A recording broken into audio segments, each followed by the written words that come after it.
In your textbook, the author states that companies sell products, but companies market brands.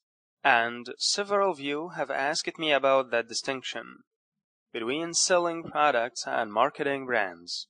I thought we ought to take some time to talk about it in class. So, let me give you an example. Suppose that we have a company and the product is chicken. Then it is easy to understand that we are selling chicken. Maybe we are even selling a special preparation of chicken, barbecued chicken, and maybe we include lemonade and a hot roll free with our barbecued chicken. We may even have the best service, but we are still selling chicken, even though it is a special preparation and even though we've provided an attractive package with 3 additional products and good service. All of that is still selling. But what's marketing then? Well, when we market a product, we have to create meaning that attaches itself to the product. Something that makes the product more unique and more desirable than other similar products. Maybe this chicken was a family recipe that was handed down from Aunt Ruby. So this is not just chicken. It is Aunt Ruby's recipe.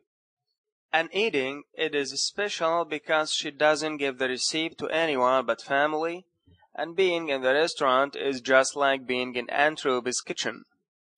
How you interpret the experience is just as important as how you view the product. See what I mean? Take a look at commercials on television if you really want to understand marketing, because these commercials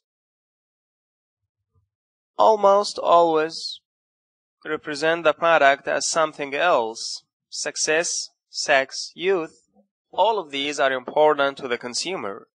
So when a car is marketed, for example, it is shown in the context of a successful crowd of people in an upscale neighborhood. Or the man who buys the car gets the woman, or the woman who buys the car is young, beautiful, and desirable while she's driving it.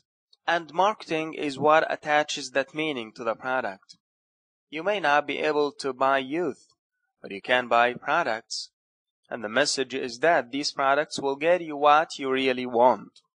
Okay, so marketing is selling an image or a benefit, something that's really attractive and larger than the product itself.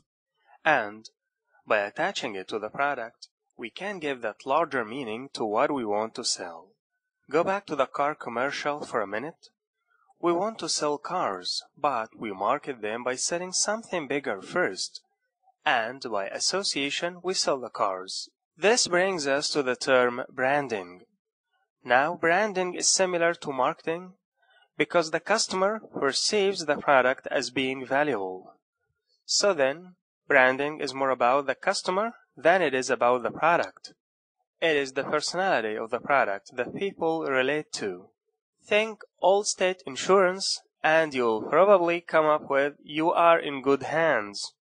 And their competitor, State Farm, will remind you, like a good neighbor, State Farm is there. This is an emotional relationship that customers have with the personality of the product.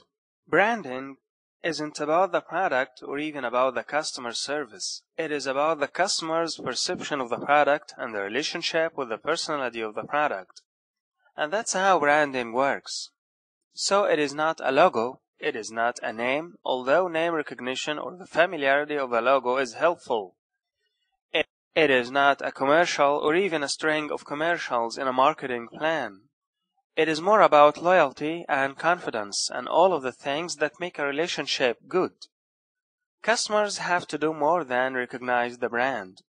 They have to be motivated to buy it and continue to buy it over time.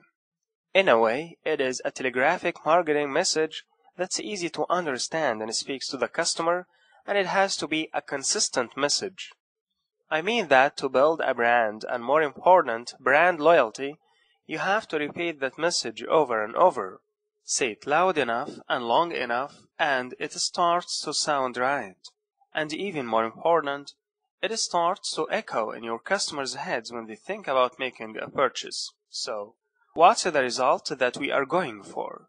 It is when the customer will wait until the store gets more of it, instead of buying a different brand, or If the price goes up, the customer will pay extra instead of buying a cheaper brand. And this is brand loyalty, which is especially important in an industry where there isn't very much difference in the competing products. Laundry detergent, now that's really a very similar product across brands, but people tend to buy the same one. Okay then, how do we give our products a personality so we can develop a relationship with customers? Well, Aunt Ruby is someone that we can relate to when we think about chicken. But celebrity spokespersons are even more obvious option. When kids think about Nike shoes, do they want a relationship with a shoe, with Nike, or with Michael Jordan? It is pretty obvious that Air Jordan shoes are all about the basketball player. That's taken branding to its logical conclusion.